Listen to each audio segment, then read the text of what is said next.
أعوذ بالله من الشيطان الرجيم. بسم الله الرحمن الرحيم. بسم اللہ الرحمن الرحیم انا انزلناہ فی لیلۃ القدر. یہ دیکھیے ضبط بڑا عمدہ چلا آ رہا ہے. پہلی وحی کے فوراً بعد ہم نے اتارا ہے اس کو لیلۃ القدر میں. یہ جو معاملہ ہے قمری راتوں کا، اسی لیے یہ کہا گیا ہے کہ لازم نہیں ہے کہ وہ طاق راتیں ہی ہوں، آخری عشرے میں تلاش کرو. ہاں زیادہ امکان جو ہے وہ طاق میں ہے اور وہ 27ویں میں ہے، لیکن وہ 27ویں میرا اپنا گمان یہ ہے کہ وہ 27ویں مکہ اور مدینہ کا 27ویں اس کے حساب سے. واللہ اعلم. انا انزلناہ فی لیلۃ القدر، ہم پڑھ چکے ہیں پہلے انا انزلناہ فی لیلۃ مبارکہ. انا انزلناہ فی لیلۃ القدر، اس میں قدر سے مراد کیا ہے؟ قدر کی رات. بعض حضرات نے تو بڑی آسانی کی ہے کہ ترجمے میں کہہ دیا ہم نے اسے شب قدر میں نازل کیا. ظاہر بات ہے کہ ترجمے میں تو آسان ہے، لیل کی جگہ شب کا لفظ لے آئیے، اس کے ساتھ قدر کے لفظ کو جو کا تو رکھ دیجئے. یہی وجہ ہے کہ اردو میں ترجمہ کرنا، اردو میں درس دینا قرآن کا بہت آسان ہے. لیکن کوئی ایسی اجنبی زبان ہو کہ جس کے الفاظ سرے سے مناسبت نہ رکھتے ہو عربی زبان کے الفاظ کے ساتھ، وہاں بہت مشکل ہو جاتا ہے. اب اگر آپ انگریزی میں ٹرانسلیٹ کریں گے اس کو تو آپ کو کوئی مفہوم معین کرنا پڑے گا، کوئی ایک لفظ سلیکٹ کرنا پڑے گا. آپ قدر کے لفظ کو تو وہاں پر ریٹین نہیں کر سکتے، تو بہت مشکل ہو جائے گا ان زبانوں میں. چونکہ ہماری زبان جو ہے اس میں تو اکثر و بیشتر اصطلاحات جو ہیں وہ تو قرآن مجید کی جوں کی تو منتقل ہو گئی. تقویٰ کا لفظ ہے تو جوں کا تو ہے، ایمان کا لفظ ہے تو جوں کا تو ہے. اس اعتبار سے اردو میں ترجمہ یا اردو میں درس قرآن دینا بہت آسان ہے. لیکن کسی اور زبان میں کہ جس کا کوئی بھی ربط نہ ہو اردو کے ساتھ، عربی کے ساتھ، فارسی کے ساتھ، بہت مشکل ہے. اس قدر سے مراد کیا ہے؟ اس کے ضمن میں 3 آراء ہیں کہ جو ملتی ہیں. 2 بہت مشہور ہیں، تیسری ذرا ایک شاذ رائے ہے، لیکن یہ کہ بہرحال وہ بھی میں چاہتا ہوں کہ آپ کے علم میں آ جائے. قدر سے مراد ایک تو یہ ہے کہ یہ تقدیر الامور، یہ رات وہ ہے کہ جس میں 1 سال کے لیے مقادیر اور تقدیروں کا تعین ہو جاتا ہے. اگرچہ ایک لفظ میں نے استعمال غلط کر دیا اس جملے میں، تعین تو وہ ہو چکا ہے ازل میں. اللہ تعالیٰ کے علم ازلی میں تو وہ چیزیں پہلے سے موجود ہیں. کب کس وقت کس شے کو ظہور پذیر ہونا ہے، کب کس وقت کس جگہ کون سا واقعہ ظاہر ہوگا. لیکن یہ ہے کہ وہ تو اللہ کا علم قدیم ہے، علم کی حد تک وہ علم قدیم ہے، وہ تو ہمیشہ سے شے جو ہے موجود ہے اللہ کے علم قدیم میں. لیکن یہ کہ ہر سال کا معلوم ہوتا ہے کہ جیسے ہمارے ہاں ایک مفہوم ہے بجٹ سیشن ہے، سال بسال کچھ چیزیں معین کی جاتی ہیں. اس اعتبار سے ہر سال یہ ایک شب آتی ہے کہ جس میں اس سال سے متعلق امور فرشتوں کے حوالے کر دیے جاتے ہیں. اس اصل جو ہے ام الکتاب سے یوں سمجھ لیجئے، ام الکتاب اب یہاں میں لفظ استعمال کر رہا ہوں، اللہ تعالیٰ کا علم قدیم. اللہ تعالیٰ کے علم قدیم میں جو چیزیں معین ہیں، جو آنے والے سال کے لیے جو حالات، حوادث، واقعات جو بھی ظہور پذیر ہونے ہیں، ان کے بارے میں اللہ کے جن فیصلوں کی تنفیذ ہونی ہے وہ حوالے کر دی جاتی ہیں فرشتوں کے کہ وہ ان کو تنفیذ کریں. یہ گویا کہ تقدیر کی رات ہے لیلۃ القدر، یعنی وہ رات جس میں تقدیر الامور، تمام معاملات جو ہیں ان کا معاملہ طے کر دیا جاتا ہے.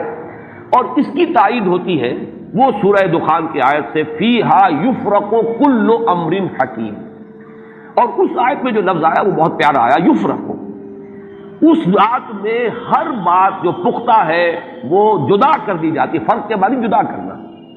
فرق علیحدہ کر دینا. فرق کے معنی ہے کسی شے کے ٹکڑے کر دینا، وہ فرق ہوگا. فرقوا دینہم، انہوں نے اپنے دین کے ٹکڑے کر دیے. کسی شے کو، کسی جز کو کل سے جدا کرنا، یہ فرق ہوگا. تو معلوم ہوا فیہا یفرق کل امر حکیم. میں آج سوچ رہا تھا کہ انگریزی کا ایک لفظ بہترین ذہن میں آیا، ایشو ہو جانا. ایک شے ایشو کر دی جاتی. اب یہ آرڈرز ایشو ہو گئے، طے ہے علم قدیم میں. اللہ تعالیٰ کا وہ علم قدیم جو ازلی ہے اس میں تو وہ چیزیں ہیں، لیکن اس سال کے لیے وہ آرڈرز ایشو کر دیے گئے. فیہا یفرق کل امر حکیم امرا من عندنا، ہمارے پاس سے ان معاملات کا معاملہ جو ہے فیصلہ ہوتا ہے. کوئی اور طاقت نہیں ہے فیصلہ کرنے والی، وہ فیصلے ہمارے ہی ہیں، ہمارے ہی پاس سے وہ فیصلے جو ہیں صادر ہوتے ہیں. لیکن یہ کہ اس شب میں لیلہ مبارکہ اسے کہا گیا، انا انزلناہ فی لیلۃ مبارکۃ انا کنا منذرین فیہا یفرق کل امر حکیم امرا من عندنا انا کنا مرسلین. وہ ہمارے پاس سے وہ فیصلے جو ہیں وہ صادر ہو کر اور حوالے کر دیے جاتے ہیں. گویا کہ آپ جیسے کہتے ہیں آرڈر ایشو ہو گئے، آپ کے تبادلے کے یا آپ کی ترقی کا جو حکم ہے ایشو ہو گیا. تو یہ گویا کہ یہ 1 سال کا معاملہ، اور اس کے ساتھ ہی نوٹ کر لیجئے قرآن حکیم میں معلوم ہوتا ہے کہ اللہ تعالیٰ کے ہاں سے یہ فیصلے جو ہیں قضاء و قدر کے، اور جو بھی اللہ کے احکام ہیں ان کی تنفیذ، تدبیر امر، اس کے لیے بھی کئی لیولز معین ہیں۔ چنانچہ سورہ سجدہ میں جو فرمایا گیا ہے وہ تو یہ ہے کہ 1000 سال کا معاملہ طے ہو جاتا ہے۔ یدبر الامر من السماء الى الارض ثم يعرج الیہ فی یوم کان مقدارہ 1000 سنۃ مما تعدون۔ تمہاری تعداد اور تمہاری گنتی اور تمہارے حساب اور تمہاری تقویم سے جو 1000 سال بنتے ہیں، اللہ تعالیٰ کی تدبیر امر اس کے حساب سے ہوتی ہے، اور پھر اس کی تکمیل کے بعد پھر ملائکہ جو ہے اس کی جو رپورٹ ہے وہ لے کر اللہ تعالیٰ کے حضور میں حاضر ہوتے ہیں۔ یہ کہا جا سکتا ہے کہ جیسے ہم یہ سمجھتے ہیں کہ 7 آسمان ہیں، ان 7 آسمانوں کے ساتھ اللہ تعالیٰ کا یہ جو تدبیر امر کا معاملہ ہے کہ جو سمائے دنیا ہے اس پر وہ سالانہ ایشو ہو رہے ہوں احکام قضاء و قدر کے، اور وہی ہے کہ جو پھر اس سال کے دوران ان کی تنفیذ ہو جاتی ہے۔ اور اگر اس سے آگے 100 برس کی کوئی پلاننگ ہے تو وہ دوسرے کہیں آسمان پر ہو، اور اس سے اوپر اگر کوئی 1000 برس کی پلاننگ ہے تو وہ اس سے کہیں اوپر کے آسمان پر ہو، اور اگر اس سے اوپر 10,000 برس کی کوئی پلاننگ ہے تو اس سے اوپر کے آسمان پر ہو۔ یہ سارے معاملات ممکن ہیں، یہ عالم امر کی وہ باتیں ہیں جن کو صحیح طور پر سمجھنا ہم صرف اشارات کے حوالے سے کوئی دھندلا سا تصور قائم کر سکتے ہیں کہ قرآن ایک طرف یہ بھی کہہ رہا ہے یدبر الامر من السماء الى الارض ثم يعرج الیہ فی یوم کان مقدارہ 1000 سنۃ مما تعدون۔ سورہ معارج میں یہ بھی ہے تعرج الملائکۃ والروح الیہ فیہا،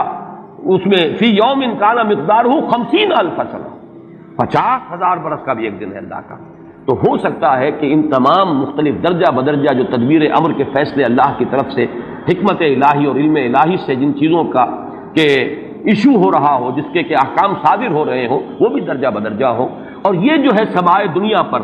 یہ ایک سالانہ جو ہے نظم اس کا قائم ہو، اور اس کے حوالے سے فرشتوں کو جو اس دنیا کے فرشتے ہیں جو یہاں پر تنفیذ امر کی جو خدمت ہے اس پر معمور ہیں، ان کے حوالے کر دیے جاتے ہیں۔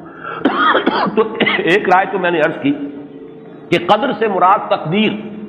کہ یہ رات جو ہے تقدیر الامور کی رات ہے، تمام جو امور ہیں ان کے مقادیر، ان کی تعیین، ان کے بارے میں اللہ تعالیٰ کے احکام جو ہے ان کا ایشو ہو جانا۔ ایک رائے یہ ہے کہ یہ قدر سے مراد ہے قدر و منزلت، اونچا رتبہ، علو شان، منزلہ اور شرف۔ اب اس کی تائید ہوتی ہے، معلوم ایسا ہوتا ہے کہ یہ دونوں باتیں تو بیک وقت جو ہے مراد ہیں، اسی لیے میں نے کہا یہ دونوں اقوال بہت مشہور بھی ہیں، اور میرے نزدیک یہ دونوں ہی اس میں یہ ذو معنیین لفظ کے طور پر یہاں استعمال ہوا، یہ دونوں ہی مراد ہیں۔ یہ رات خود اپنی جگہ پر بھی بجائے خود، جسے ہم کہتے ہیں بجائے خود بھی بہت قدر و منزلت کی رات ہے، اور اس شب میں 1 سال کے معاملات جو ہیں وہ فرشتوں کے حوالے کر دیے جاتے ہیں۔ اس اعتبار سے اس کو کہا گیا لیلہ مبارکہ، انا انزلناہ فی لیلۃ مبارکہ، یہ خود مبارک ہے، اس کے اندر برکتیں ہیں، اس کے اندر عظمت ہے، اس کی اپنی شان بلند ہے، علو مرتبت کی حامل ہے یہ رات۔ یہ دو مفہوم جو ہے جب تو میں نے جیسا کہ عرض کیا یہ تو بہت کثرت کے ساتھ ہیں اور یہی زیادہ مشہور بھی ہیں، بلکہ ان کے ضمن میں دوسری بات کے ضمن میں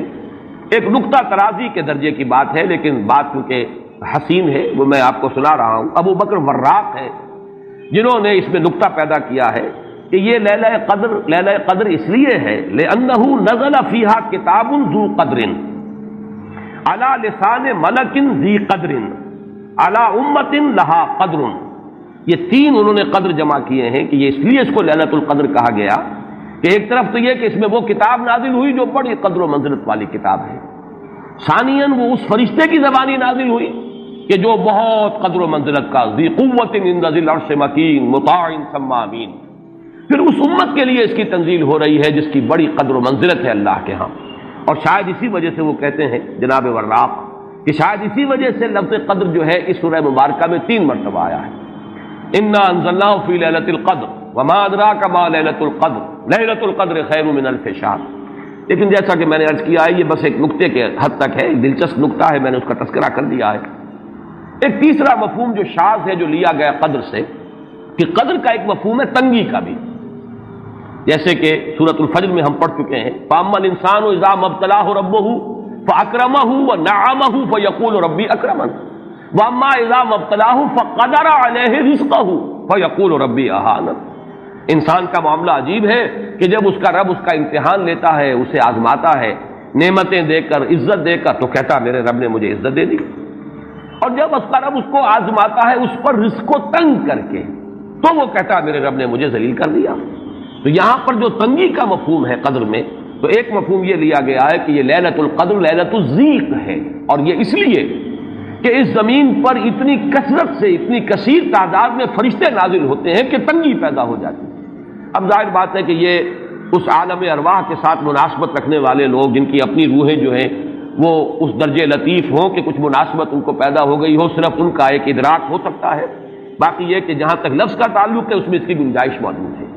تو لیلۃ القدر کے 3 مفہوم ہوئے، جن میں سے 2 جو ہے پہلے وہ تو باہم جمع بھی ہو سکتے ہیں، ذو معنیین لفظ کی حیثیت سے اس کا استعمال ہو سکتا ہے۔ اس میں تمام مقادیر اور تمام تقدیروں کا گویا کہ اللہ تعالیٰ کی طرف سے صدور ہو جاتا ہے، ایشو ہو جاتے ہیں تمام احکام آئندہ سال کے لیے۔ دوسرے یہ کہ یہ خود اپنی جگہ پر بڑی مبارک اور بڑی قدر و منزلت والی رات ہے۔ تیسری بات وہ ہے جو میں نے عرض کیا، ایک شاذ سی رائے ہے کہ اس میں فرشتوں کا نزول اس کثرت سے ہوتا ہے کہ زمین کے اندر اس کی وجہ سے جگہ کی تنگی ہو جاتی ہے، واللہ اعلم۔ اب اس کے بعد فرمایا وما ادراک ما لیلۃ القدر، کیا تم جانتے ہو کیا ہے لیلۃ القدر؟ آیا وما ادراک ما لیلۃ القدر۔ یہ ما ادراک اور ما یدریک، اس کے بارے میں بعض حضرات کی ایک رائے ہے جو شاید اس سے پہلے اتنی وضاحت سے میں نے کبھی بیان نہ کی ہو، آج اس کو نوٹ کر لیجئے۔ عموماً تو مفسرین دونوں کا مفہوم ایک ہی لیتے ہیں، یعنی آپ کو کیا معلوم، آپ کو کس نے بتایا، گویا کہ نفی ہے کہ آپ کا اندازہ نہیں ہو سکتا کہ وہ کیا شے ہے، وہ لیلۃ القدر کی عظمت کیا ہے۔ لیکن بعض حضرات نے یہ فرق کیا ہے کہ جب یہ فعل ماضی میں آتا ہے وما ادراک، اس میں مراد یہ کہ آپ کو خوب معلوم ہے، کیا ہی معلوم ہے آپ کو کہ اس کی قدر و قیمت کیا ہے۔ یعنی اس میں گویا کہ نبی اکرم صلی اللہ علیہ وسلم کے لیے نفی نہیں بلکہ اس بات، القاریہ وما ادراک ما القاریہ، القاریہ ما القاریہ وما ادراک ما القاریہ، گویا کہ اس بات ہوتا ہے کہ آپ کو خوب معلوم ہے کہ قاریہ کیا ہے۔ لیکن یہ کہ جہاں ما یدریک آتا ہے، وما یدریک لعلہ یزکا او یذکر فتنفع الذکریٰ، جہاں فعل مضارع آئے گا وہاں در حقیقت وہ مفہوم ہوگا کہ یہ بات حضور صلی اللہ علیہ وسلم کے علم میں نہیں ہے۔ آپ کو کیا معلوم، ہو سکتا ہے کہ وہ نصیحت اخذ کرتا، اس کو تزکیہ حاصل کر لیتا، تو اس کے اندر تو نفی ہو سکتی ہے کہ اس وقت آپ کے علم میں وہ بات نہیں ہے۔ لیکن یہ بھی ایک تو یہ کہ ایک علمی نکتہ ہے اور اس میں ذرا باریک قسم کی نحوی بحث ہے۔ میں خود اپنا مقام یہ نہیں سمجھتا کہ اس قسم کی باریک نحوی بحثوں میں کوئی حتمی رائے قائم کروں۔ دوسرے یہ کہ اس سے ہماری حد تک کوئی فرق واقع نہیں ہوتا۔ فرق اگر واقع ہوتا ہے تو محمد الرسول اللہ صلی اللہ علیہ وسلم کے بارے میں واقع ہوتا ہے کہ اگر وما ادراک آیا ہے تو گویا کہ اس بات ہے کہ حضور کے علم میں وہ بات ہے، اور وما یدریکا ہے تو گویا کہ اس میں نفی ہے کہ وہ بات حضور کے علم میں نہیں ہے۔ لیکن ہمارے لیے تو دونوں حالتوں میں نفی ہی نفی ہے، ہمیں کیا معلوم قاریہ کی اصل حقیقت ہمیں کیا اندازہ ہو سکتا ہے، لیلۃ القدر کی اصل عظمت کا ہمیں کیا اندازہ ہو سکتا ہے، قرآن کی عظمت و فضیلت کا ہمیں کیا اندازہ ہو سکتا ہے۔ ہمارے اعتبار سے وہ بحث جو ہے وہ محض ایک اکیڈمک اور ایک علمی بحث بن کر رہ جاتی ہے، اس کا کوئی فرق واقع نہیں ہوتا۔ اب اس کے بعد سوال پیدا ہوتا ہے کہ یہ رات جو ہے مخفی کیوں رکھی گئی؟ تعین کے ساتھ کچھ معلوم نہیں، یہ رات کون سی رات، کون سی رات ہے، اس کا جواب تو میں بعد میں دوں گا کہ اس میں جو آراء ہیں مختلف، لیکن یہ کہ اس کو کیوں مخفی رکھا گیا، اس پر کچھ پیاری باتیں ہیں جو مفسرین نے کہی ہیں۔ پہلی بات تو یہ کہ جتنی عظیم چیزیں ہیں ان سب کو مخفی رکھا گیا۔ قیامت کب آئے گی؟ مخفی آئے گی، یہ یقینی ہے۔ کب آئے گی؟ یہ تو ان امور میں سے ہے کہ جس کا علم نبی اکرم صلی اللہ علیہ وسلم کو بھی نہیں دیا گیا، جبرائیل کو بھی نہیں دیا گیا۔ چنانچہ حدیث جبرائیل میں واضح طور پر الفاظ موجود ہیں، وَمَا الْمَسْئُولُ عَنْهَا بِأَعْلَمَ مِنَ السَّائِلِ، کچھ معلوم نہیں، نہ سائل کو معلوم نہ مسئول کو معلوم قیامت کب آئے گی۔ اب یہ عظیم حقیقت مخفی رکھا گیا۔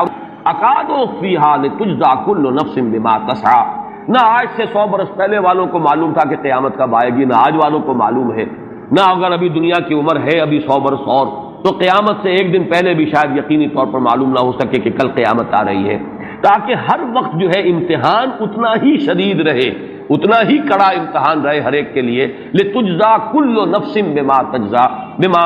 تسعی، تاکہ ہر ذی نفس کو بدلہ ملے اس کی سعی کے مطابق۔ اسی طریقے سے موت کا وقت معلوم نہیں، وما تدری نفس بأی ارض تموت، کہاں موت آئے گی کچھ معلوم نہیں۔ کہاں موت آئے گی، کب موت آئے گی، کچھ معلوم نہیں۔ اسی طرح نوٹ کیجئے صلاۃ وسطیٰ، حافظوا علی الصلوات والصلاۃ الوسطیٰ معین نہیں ہے،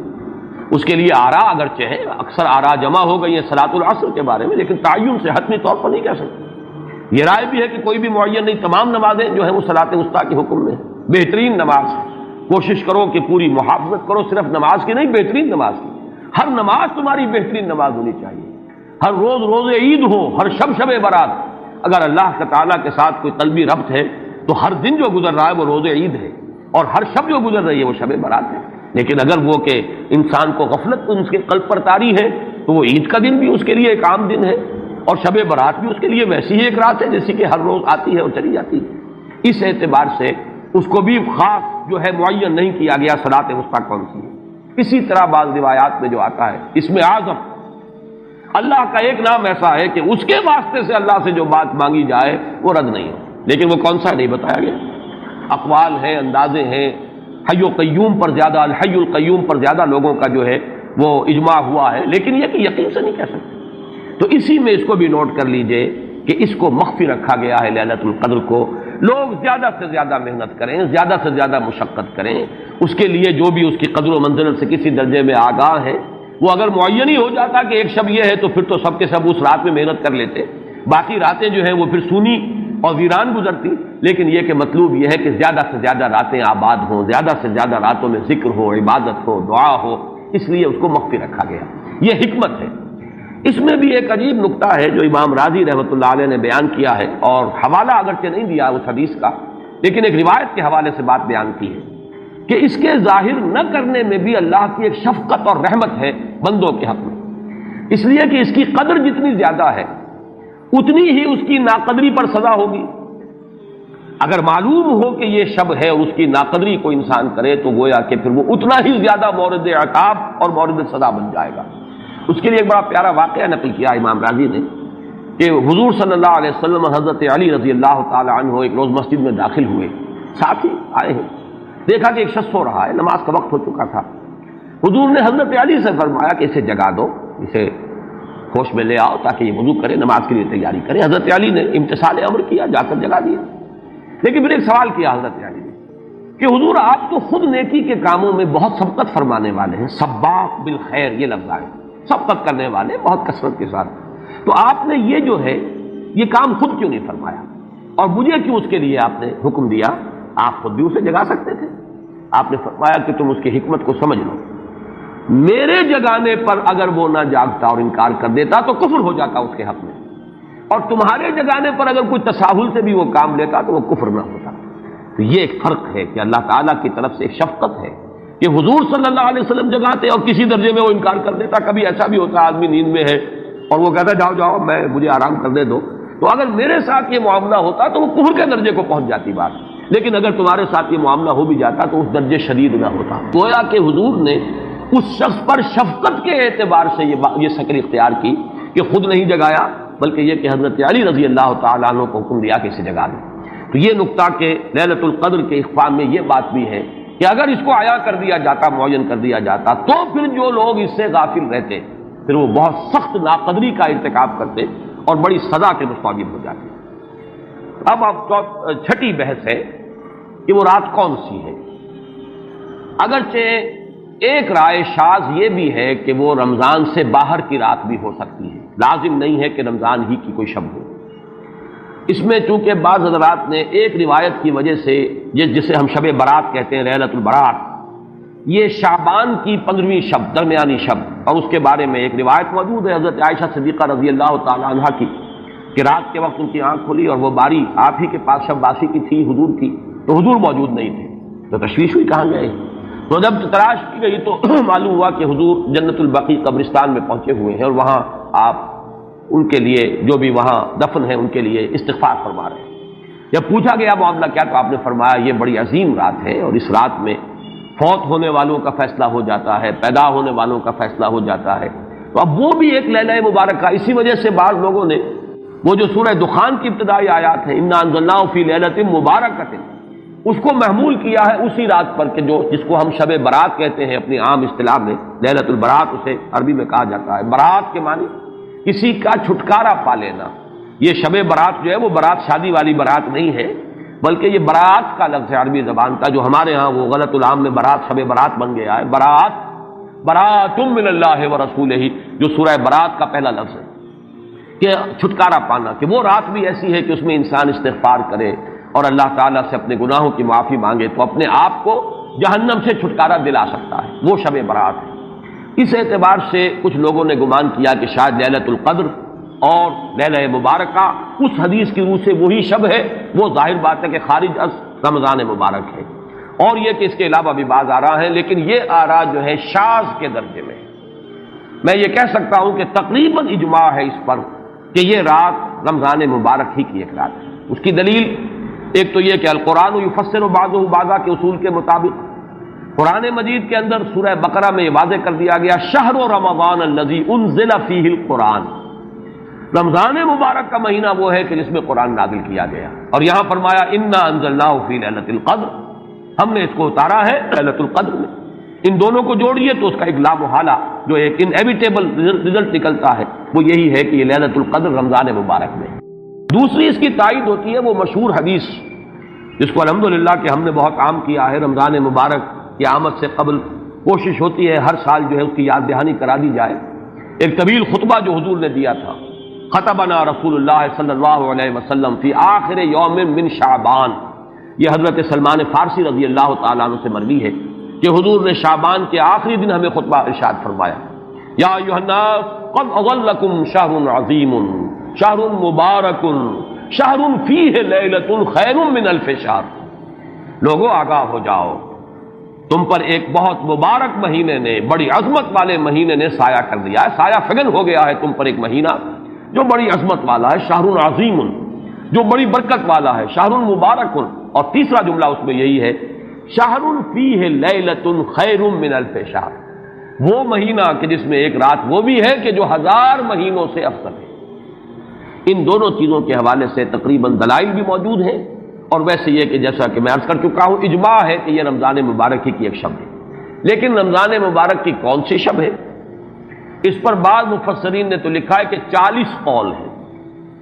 چنانچہ صاحب تفسیر مظہری قاضی ثناء اللہ پانی پتی نے، میں نے وہ تفصیل تو نہیں پڑھی، کہ 40 قول نقل کیے، لیکن امام راضی نے جو 9 قول نقل کیے ہیں وہ میں تیزی کے ساتھ آپ کو سنا دیتا ہوں۔ ابن رزین رحمہ اللہ کا قول یہ ہے کہ رمضان کی پہلی شب ہے۔ حضرت حسن بصری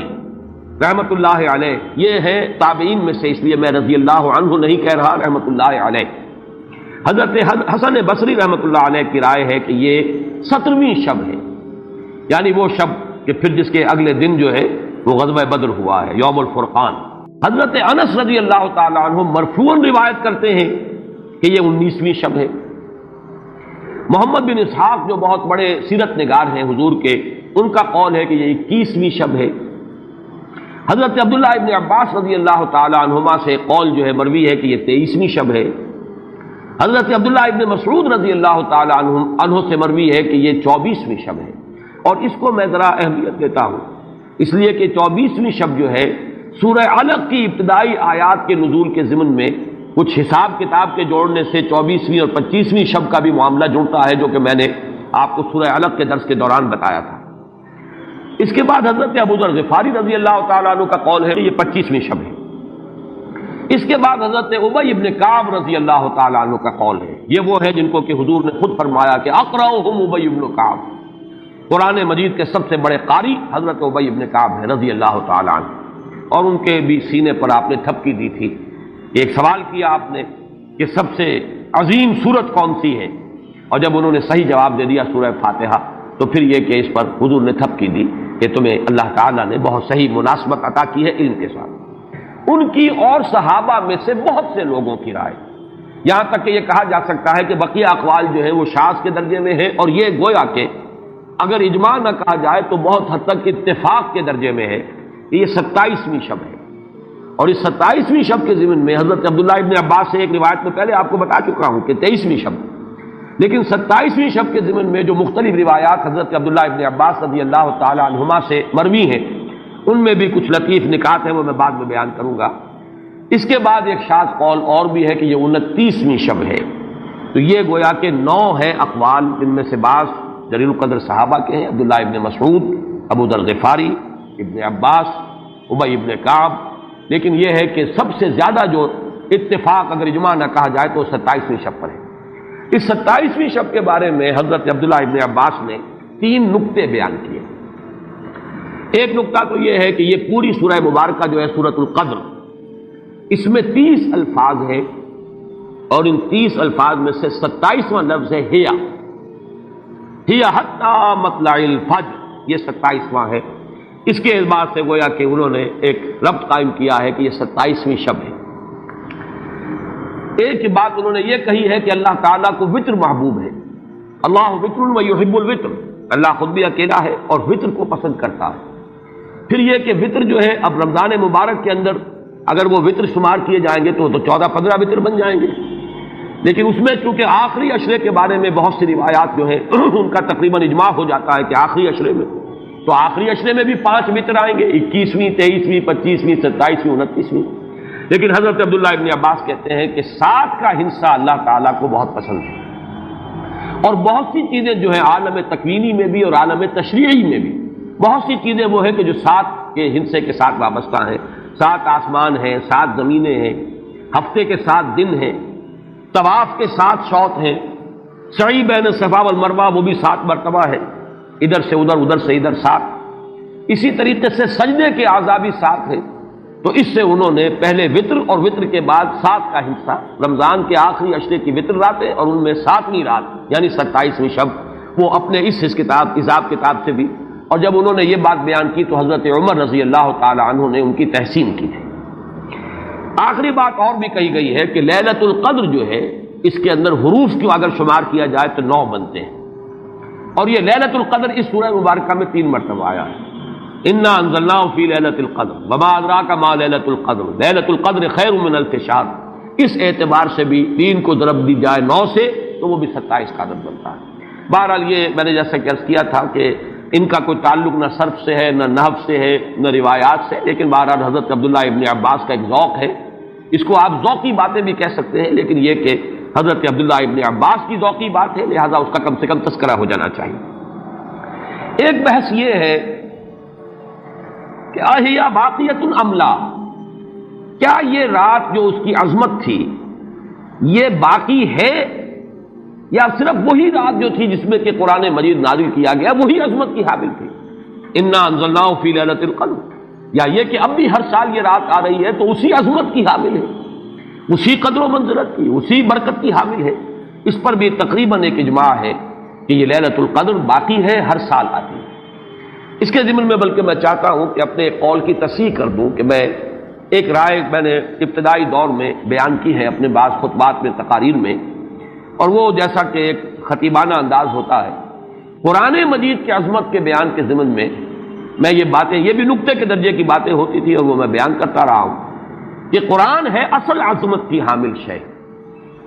جس رات میں یہ قرآن نازل ہوا وہ لیلۃ القدر بن گئی، گویا کہ لیلۃ القدر کی عظمت جو ہے وہ قرآن کی عظمت سے مستعار ہے۔ جس مہینے میں یہ نازل ہوا وہ مذہب جو ہے، وہ مہینہ جو ہے مبارک ہو گیا، شہر المبارک، اور وہ مہینہ جو ہے وہ روزے کی عظیم عبادت کے لیے مختص کر لیا گیا۔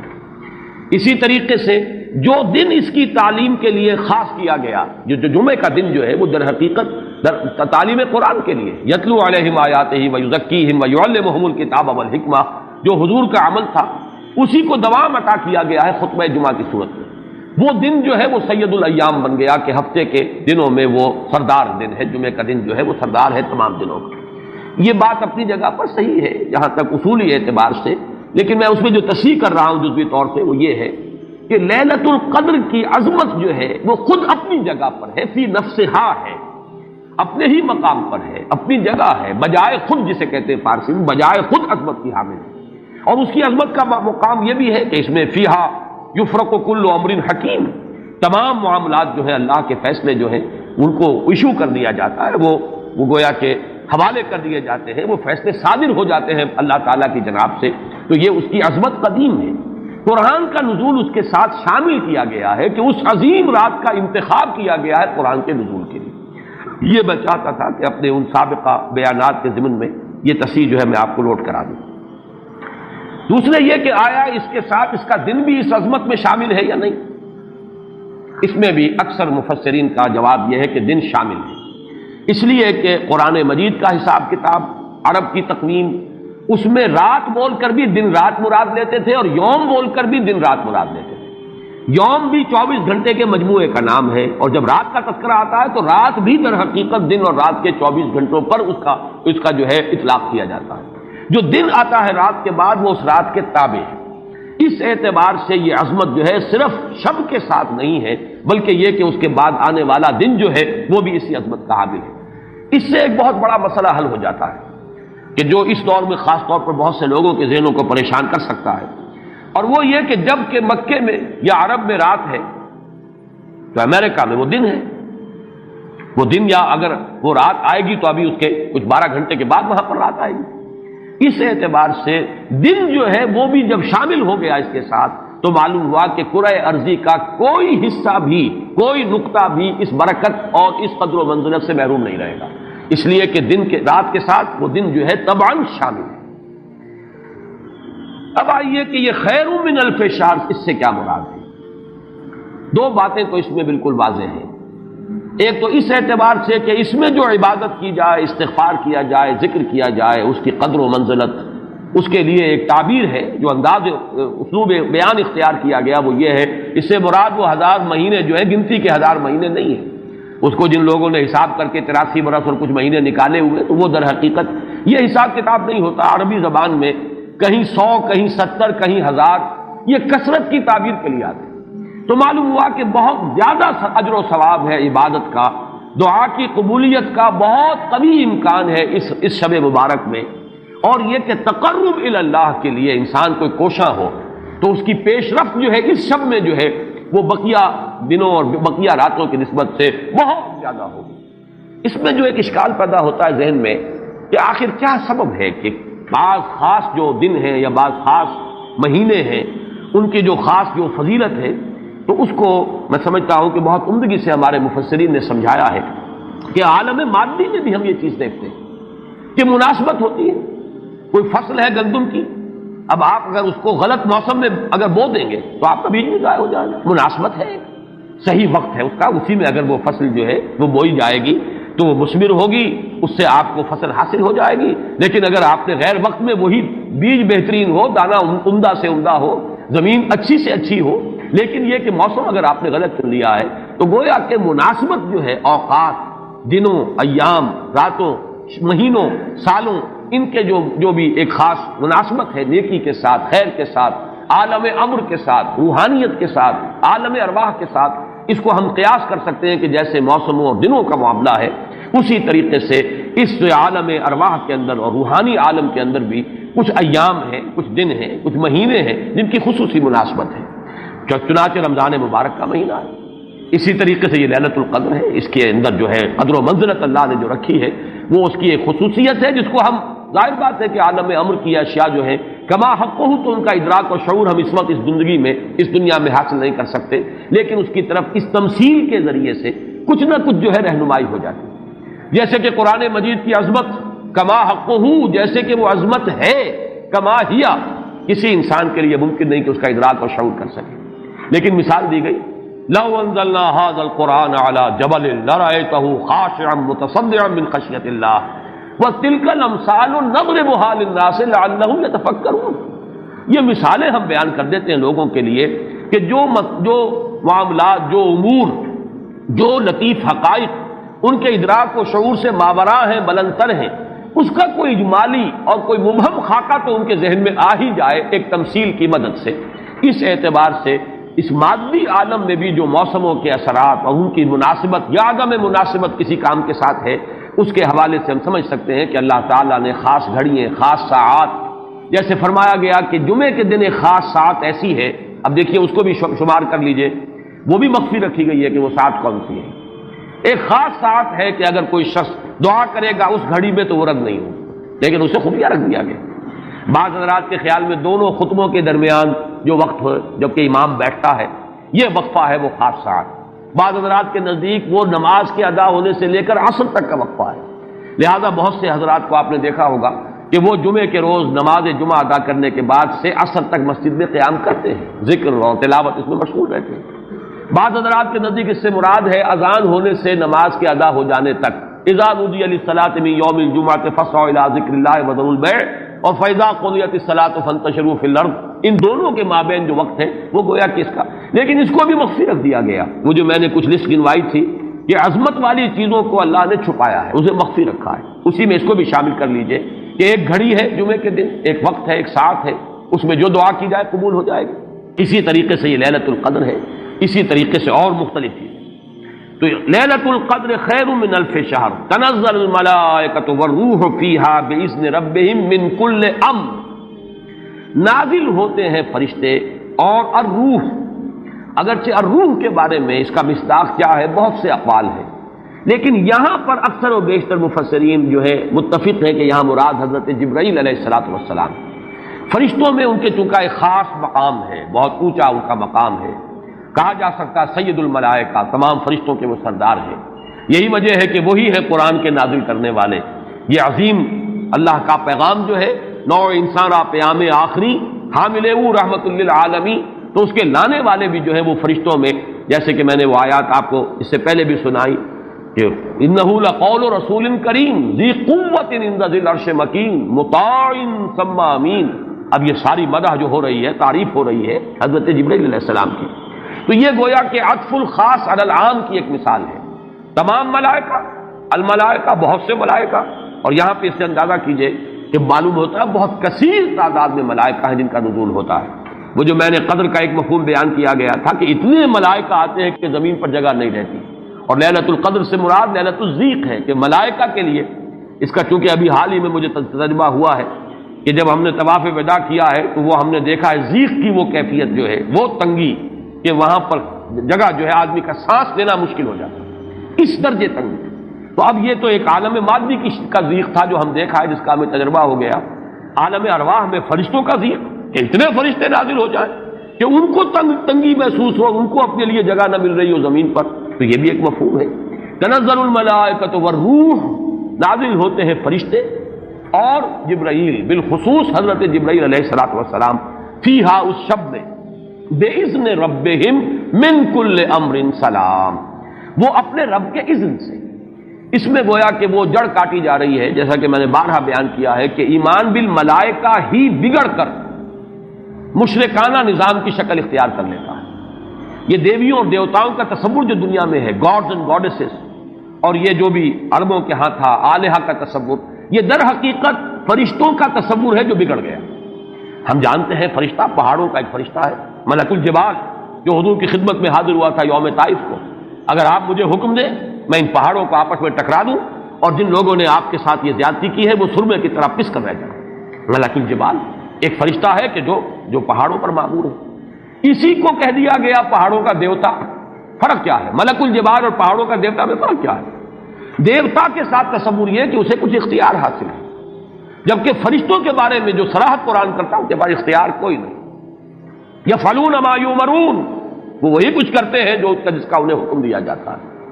لا یعصون اللہ ما امرهم ویفعلون ما یؤمرون، وہ اللہ کے کسی حکم کی نافرمانی نہیں کرتے، وہی کرتے ہیں جس کا ان کو حکم ہوتا ہے۔ اور وہ آیت جو میں نے پہلے بھی آج سنائی ہے، حضرت جبرائیل نے حضور کے اس شکوے یا گلے کے جواب میں جو بھی کہا، اپنی وضاحت پیش کی، ما نتنزل الا بامر ربک، اے نبی، اے محمد صلی اللہ علیہ وسلم، آپ کا شوق اپنی جگہ، لیکن ہم نازل نہیں ہو سکتے آپ کے رب کے اذن کے بغیر، آپ کے رب کے حکم کے بغیر، ہمارا اختیار نہیں ہے۔ اور وہ مقام اس اعتبار سے عظیم ترین مقام ہے قرآن مجید کا، ضربۃ السلام ہے، لہو ما بین ایدینا وما خلفنا وما بین ذالک، اللہ ہی کا اختیار ہے اس پر بھی جو ہمارے سامنے ہے، اللہ کے اختیار میں ہے وہ بھی جو ہمارے پیچھے ہے، اور اللہ کے اختیار میں وہ بھی جو ان دونوں کے مابین ہے۔ اب ان دونوں کے مابین کیا ہے؟ میرے آگے یہ سب کچھ ہے، میرے پیچھے یہ سب کچھ ہے، میرے آگے اور پیچھے کے مابین کون ہے؟ میں ہوں۔ گویا کہ ملائکہ بالکلیہ اللہ کے اختیار میں، ان کا کوئی اختیار جو ہے اپنا نہیں ہے، اگرچہ بہت ملائکہ مقربین ہے، مقام بہت بلند ہے، نوری مخلوق ہے۔ چنانچہ مسلم شریف میں حضرت عائشہ صدیقہ رضی اللہ تعالیٰ عنہا سے روایت موجود ہے کہ اللہ نے فرشتوں کو نور سے پیدا کیا، نوری الخلق، نوری الاصل، پھر یہ کہ مقربین، اللہ کے بہت قریب قرب رکھنے والے، لیکن اختیار نہیں، جو حکم ملتا ہے بس یہ بات پیش نظر رہے تو ایمان بالملائکہ جو لازم ہے ہمارے ایمانیات کا جزو لا ينفک ہے. آمنت باللہ وملائکتہ وکتبہ ورسلہ والیوم الآخر والقدر خیرہ وشرہ من اللہ تعالی والبعث بعد الموت. ایمان باللہ کے فوراً بعد ایمان بالملائکہ ہے، لازم ہے. لیکن یہ کہ ذرا سا دیکھیے بال برابر ادھر سے ادھر ہو جانے سے وہ جو ہے کہ رفتم کے خارج پاکشم محمل نہا شد از نظر، یک لحظہ غافل گشتم و 100 سال راہم دور شد. ایک لحظے کی غفلت جو ہے وہ 100 سال کی دوری ڈال دیتی ہے راستے کے اندر. ایک لحظے کی ذرا سی یہ لفظش جو ہے، اگر ان ملائکہ کے بارے میں یہ تصور قائم ہو جائے کہ یہ بھی صاحب اختیار ہے تو ٹھیک ہے، پھر کچھ دنڈوت ہونی چاہیے، پھر کچھ چڑھانے چاہیے، پھر ان سے دعائیں کرنی چاہیے، ان سے استغاثہ ہونا چاہیے، ان کو پکارا جانا چاہیے. وہ سارا کا سارا شرک کا جو تمہار ہے اب اس کے لیے پورا جواز پیدا ہو گیا اگر ذرا سی یہ علمی غلطی ہو جائے. تو اسی لیے یہاں پر خاص طور پر تنزل الملائکۃ والروح فیہا بإذن ربہم، اپنے رب کے اذن سے نازل ہوتے ہیں، از خود نازل نہیں ہوتے. یہی بات ہے کہ جو وہاں فرمائی گئی ہے اس سورہ مبارکہ میں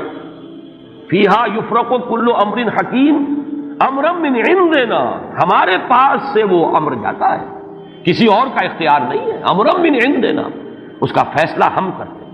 یدبر الامر ہم ہیں، تدبیر امر ہم کرتے ہیں، فیصلہ کرنے والے ہم ہیں، حکم دینے والے ہم ہیں، تقدیر کا تعین کرنے والے ہم ہیں، اس کے لیے حکم ایشو کرنے والے ہم ہیں. تو فرمایا امرا من عندنا انا کنا مرسلین، اور ہم ہی ہیں کہ جو بھیجنے والے ہیں. اپنے فرشتوں کو بھیجتے ہیں تنفیذ امر کے لیے، اپنے رسولوں کو بھیجتے ہیں لوگوں کو خبردار کرنے کے لیے، جو کہ اگلی صورت کا مقصد ہے، جو مرکزی مضمون ہے کہ مقصد رسالت ہے کیا. تو فرمایا تنزل الملائکۃ والروح فیہا باذن ربہم من کل امر. اب دیکھیے کل امر کس طرح یہ الفاظ جو ہے ایک دوسرے کے ساتھ ان دونوں مقامات کے جو ٹیلی کر رہے ہیں. انا انزلناہ فی لیلۃ القدر، انا انزلناہ فی لیلۃ مبارکۃ. قدر اور مبارک یہ دونوں ایک دوسرے کے مقابل میں آ گئے. یہاں فرمایا من کل امر تنزل الملائکۃ والروح فیہا باذن ربہم من کل امر، وہاں فرمایا فیہا یفرق کل امر حکیم امرا من عندنا انا کنا مرسلین. اس شب میں ایشو ہو جاتے ہیں تمام معاملات، تمام فیصلے، اور ہوتے ہمارے پاس سے. یہ غالباً جو ہمارے ہاں فیصلے عدالتی فیصلے ہوتے ہیں ان میں بھی خاص الفاظ آتے ہیں کہ یہ عدالت کا اپنا فیصلہ ہے، یا ہم اپنے فیصلے سے یہ بات جو ہے اس کا تعین کر رہے ہیں. تو امرا من عندنا یہ ہمارا فیصلہ ہمارے پاس سے اس کی تعین ہوتی ہے. سلام ہی حتی مطلع الفجر. سلام میں ایک تو یہ بات کہ نحوی اعتبار سے کہ اس کا مبتدا محذوف ہے، وہ سلامتی ہی سلامتی ہے. اور سلام کے دو معنی کیے گئے ہیں. ایک تو جو سلام کا یا سلامتی کا ذریعہ بنے، یہ رات سلامتی کی رات ہے،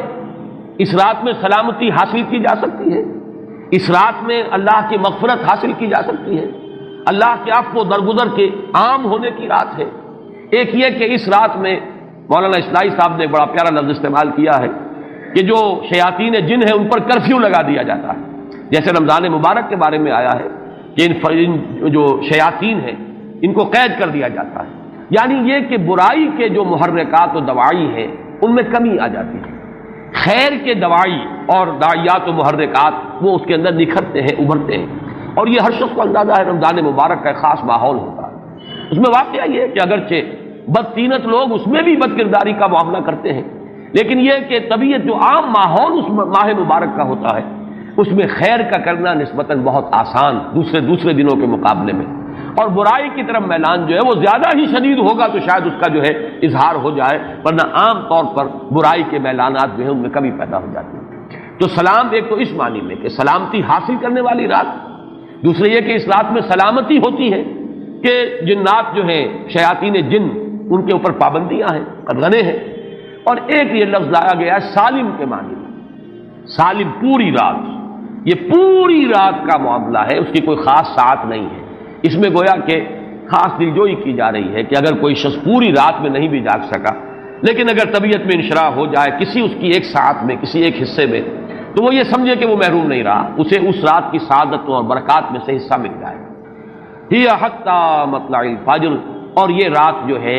یہ فجر کے طلوع ہونے تک یہ برکات کا نزول، فرشتوں کا نزول، خیر و سعادت، سلامتی کا حصول، یہ تمام چیزیں جو ہے اس رات کے آخری جو سرحد ہے مطلع الفجر، طلوع فجر تک یہ تمام کیفیات برقرار رہتی ہیں۔ اللہ تعالی ہم سب کو یہ لیلہ قدر اور لیلہ مبارکہ جو ہے اس کی برکات سے اور اس کی قدر و منزلت سے اور اس کے خیرات و حسنات سے متمتع ہونے کی توفیق عطا فرمائے۔